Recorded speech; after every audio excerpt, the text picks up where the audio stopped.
गांव में सभी बच्चों की गर्मियों की छुट्टियां चल रही थी, इसलिए सब बच्चे गांव में खेल रहे थे। गर्मी में खेलते खेलते उन्हें प्यास लगी। तभी वहां पे शिकंजी बेचने वाली आ गई। शिकंजी ले लो शिकंजी, ठंडी ठंडी मीठी मीठी नींबू की शिकंजी। अरे वाह, शिकंजी वाली, चलो चल के शिकंजी पीते हैं। लेकिन मेरे पास तो शिकंजी पीने के लिए पैसे ही नहीं है। कोई बात नहीं, आज तुम्हारे शिकंजी के पैसे मैं दे दूंगा। अब चल। राजू और मुन्नी शिकंजी वाली के पास जाते हैं और उससे 2 गिलास शिकंजी बनवाते हैं। उन्हें इतनी प्यास लगी थी कि वो एक सांस में ही सारी शिकंजी पी जाते। वाह, शिकंजी तो आपने बहुत ही अच्छी बनाई थी आंटी, लेकिन हमने आज से पहले आपको यहाँ पर देखा नहीं। आप यहाँ पर नहीं आई हो क्या? हाँ, आज से ही मैंने यहाँ पर अपना शिकंजी बेचने का काम शुरू किया है और तुम मेरे पहले शिकार हो। शिकार? हाँ, शिकार। चुड़ैल राजू और मुन्नी को देख कर हंसने लगती है और उन दोनों का सर अचानक बहुत भारी हो जाता है, इससे पहले कि वो दोनों बेहोश होकर नीचे गिरते, और तुरंत अपने शिकंजी के ठेले के साथ उन दोनों को लेकर वहां से गायब हो जाती है। थोड़ी ही दूर पर उन दोनों के बाकी दोस्त भी खेल रहे थे, लेकिन जब बहुत देर तक वो शिकंजी पीकर वापस नहीं आते तो उनके बाकी दोस्त उन्हें ढूंढने के लिए आते हैं। अरे कहाँ पर चले गए? वो दोनों कह रहे थे कि शिकंजी पीने जा रहे हैं, लेकिन ना तो यहाँ पर हमें अब कोई शिकंजी वाली दिख रही है और ना ही दूर दूर तक उन दोनों का कोई अता पता है। लगता है वो दोनों घर चले गए। चलो हम भी घर चलते हैं, वैसे भी बहुत गर्मी है। ये सोच के कि वो दोनों अपने घर चले गए हैं, बाकी बच्चे भी अपने घर चले आते हैं, लेकिन जब शाम तक वो अपने घर नहीं पहुंचते तो उन दोनों के माता पिता को उनकी चिंता होती है। रात के 8 बज गए हैं, लेकिन ये राजू अभी तक घर नहीं आया। आपके लाड़ प्यार ने इसे बिगाड़ कर रख दिया है। अरे मैं अभी तो काम से घर आया हूँ, मैं तो जानता भी नहीं था कि वो बाहर गया हुआ है। तुम उसे डांटती क्यों नहीं हो? मैं अभी उसे पकड़ के लेके आता हूँ। यहाँ राजू के पापा उसे ढूंढने के लिए बाहर जाते हैं और वहाँ मुन्नी की दादी भी उसे ढूंढते हुए बाहर आती हैं। वो दोनों ही एक दूसरे से टकराते हैं, तो पता चलता है कि वो दोनों ही बच्चों को ढूंढ रहे हैं, लेकिन पूरे गांव में ढूंढने के बाद भी उन्हें कहीं राजू और मुन्नी नहीं मिलते। राजू और मुन्नी तो पूरे गांव में नहीं है काकी, तो फिर वो दोनों चले कहाँ गए? बेटा, एक बार हमें सब बच्चों के घर पर भी देख लेना चाहिए। क्या पता खेलते खेलते किसी के घर चले गए हों। राजू के पापा और मुन्नी की दादी सब बच्चों के घर पर जाकर पूछताछ करते हैं, लेकिन उन्हें वो वहाँ पर भी नहीं मिलते। हमें तो लगा था कि वो दोनों अपने अपने घर चले गए। हम सब एक साथ ही खेल रहे थे, लेकिन वो बीच में शिकंजी पीने गए और फिर उसके बाद हमें दिखे ही नहीं। हम नहीं जानते कि वह दोनों कहाँ पर हैं। ऐसा कैसे हो सकता है कि वो दोनों शिकंजी पीने गए और वापस लौट कर ही नहीं आए? मुझे जल्द से जल्द पुलिस में जाकर रिपोर्ट करवानी चाहिए। मोहन पुलिस में जाकर रिपोर्ट करवाता है, लेकिन पुलिस भी उन दोनों को ढूंढने में नाकामयाब रहती है। 2 दिन बाद फिर से गांव में जब बच्चे खेल रहे थे तो वही शिकंजी वाली फिर से गांव में शिकंजी बेचने के लिए आती। शिकंजी ले लो शिकंजी, ठंडी ठंडी मीठी मीठी नींबू की शिकंजी। अरे शिकंजी वाली, मुझे तो बहुत प्यास लग रही है, चलो ना चलकर शिकंजी पीते हैं। अरे नहीं पिंकी, रहने दे। तुझे पता है ना, उस दिन राजू और मुन्नी ने इस शिकंजी वाली के पास जाकर ही शिकंजी पी थी और तब से ही वो दोनों गायब है। अगर इसकी शिकंजी पीकर हम भी गायब हो गए तो? अरे रिया, शिकंजी पीने से भला थोड़ी ना कोई गायब होता है। लगता है उन दोनों को कोई अगवा करके ले गया है, लेकिन तू चिंता मत कर, गांव वाले और पुलिस वाले उन दोनों को ढूंढ लेंगे। पिंकी रिया को बातों में बहलाती हैं और वो दोनों शिकंजी वाली के पास शिकंजी पीने के लिए चली जाती हैं। शिकंजी पीने के लिए देती हैं और उनसे पूछती है, 2 दिन पहले जब मैं यहाँ पर आई थी तो 2 बच्चों ने मुझसे शिकंजी पी थी, लेकिन आज वो मुझे कहीं दिखाई नहीं दे रहे। हाँ आंटी, पता नहीं वो दोनों कहाँ चले गए। आपसे शिकंजी पीने के बाद वो दोनों कहीं दिखाई नहीं दिए क्या? आपको पता है वो दोनों कहाँ गए हैं? हाँ, मुझे अच्छी तरह पता है वो दोनों कहाँ पर हैं और अब मैं तुम्हें भी उनके पास ही लेकर जाऊंगी। क्या ये आप क्या कह रही हो?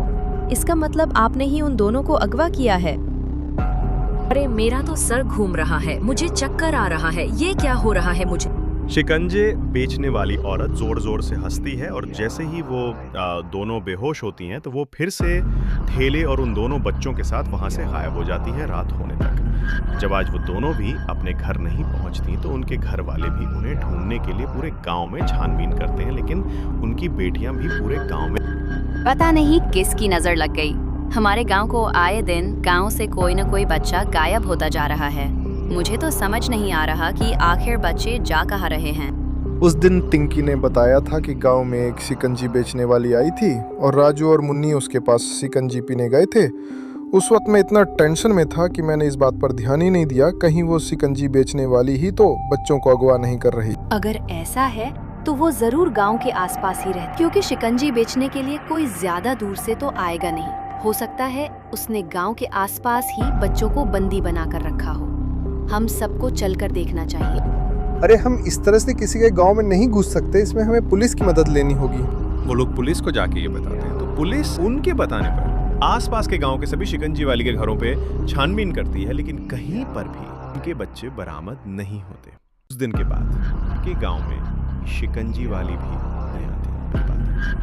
बच्चों को ढूंढने और छानबीन के सिलसिले में अपनी चाचा जी के घर गया हुआ था। उनमें अच्छी पहचान थी। एक शिकंजी वाली की आवाज आती है, बहुत गर्मी हो रही चाचा जी, मैं बाहर जाके शिकंजी लेके आता हूँ। मोहन के दिमाग से शिकंजी वाले की बात बिल्कुल उतर चुकी थी। वो सीधे स्वभाव से बाहर शिकंजी लेने के लिए जाता है। शिकंजी वाली एक पेड़ के नीचे अपना ठेला लगाकर खड़ी थी और कुछ बच्चे वहां पर खड़े होकर शिकंजी पी रहे थे। तभी अचानक मोहन ने देखा कि वो शिकंजी वाली ठेले और बच्चों के साथ साथ कहीं गायब हो गई। कर मोहन के पैरों तले से जमीन खिसक गई और वो भागता हुआ अंदर चला गया।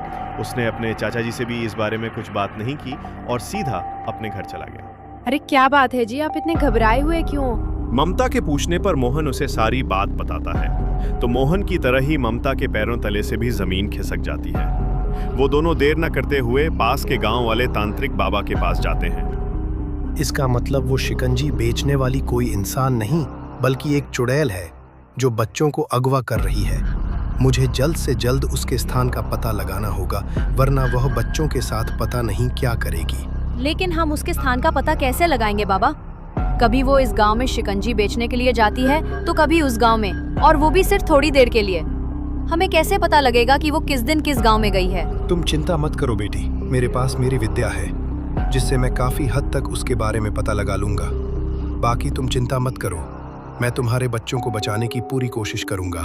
शिकंजी बेचने वाली चुड़ैल का पता लगाने के लिए तांत्रिक बाबा अपने ध्यान पर बैठ जाते हैं। काफी घंटे के ध्यान के बाद उन्हें कुछ अनुभूति होती है और वो अपना कमंडल लेकर एक गांव की ओर बढ़ जाते हैं। वहां पर वो एक पेड़ के नीचे आसन लगाकर बैठ जाते हैं। तभी कुछ देर बाद उन्हें शिकंजी वाली की आवाज सुनाई देती है और वो तुरंत अपनी आंखें खोलते हैं। शिकंजी ले लो शिकंजी, ठंडी ठंडी मीठी मीठी नींबू की शिकंजी। इसका मतलब मेरा अंदाजा बिल्कुल ठीक था। मुझे छिपना होगा। अगर उसने मुझे देख लिया तो यहाँ से गायब हो जाएगी। तांत्रिक बाबा छिपते हुए शिकंजी वाली के पीछे पेड़ के पीछे छिपके खड़े हो जाते हैं। शिकंजी वाली जैसे ही बच्चों को शिकंजी पीने के लिए देती है और वहां से गायब होने वाली होती है, तभी तांत्रिक बाबा उसका हाथ पकड़ लेते हैं और ठेले और बच्चों के साथ साथ तांत्रिक बाबा भी वहां से गायब होकर चुड़ैल के स्थान पर पहुंच जाते हैं। वहां चुड़ैल ने सभी बच्चों को बंदी बनाकर रखा था। अच्छा, तो तूने यहाँ पर सब बच्चों को बंदी बनाकर रखा है, लेकिन अब तेरा खेल ज्यादा देर तक नहीं चलेगा। मैं तुझे हमेशा हमेशा के लिए खत्म कर दूंगा। तांत्रिक बाबा को वहां देखकर शिकंजी वाली अपने असली चुड़ैल के रूप में आती है और तांत्रिक बाबा को धक्का देने की कोशिश करती है, लेकिन तांत्रिक बाबा देर न करते हुए उसके ऊपर अपने कमंडल से जल छिड़क देते हैं और वो जमीन पर जा गिरती है। तुझे क्या लगा तू इतनी आसानी से मुझे हरा देगी? अब देख मैं तेरा क्या हाल करता हूँ। मेरे रास्ते के बीच में मतातांत्रिक अमावस की रात मुझे इन सब बच्चों की बलि देनी है ताकि मैं फिर से जवान हो सकूं और मेरी शक्तियों को बढ़ा सकूं। मेरे बीच में आकर मेरा काम खराब मत कर। चुप हो जाओ चुड़ैल, अब तेरी खेर नहीं। तांत्रिक बाबा चुड़ैल पर मंत्रों से अभिमंत्रित किया हुआ जल छिड़कते। तभी चुड़ैल एक धुएं में बदल जाती है और तांत्रिक बाबा उसे अपने कमंडल में बंद कर देते हैं। तांत्रिक बाबा सभी बच्चों को लेकर गांव पहुंचते हैं और सब गांव वालों को सारी सच्चाई बताते हैं। तांत्रिक बाबा अपनी शक्तियों से सब बच्चों को छुड़ा कर ले आते हैं और शिकंजी बेचने वाली चुड़ैल का हमेशा के लिए अंत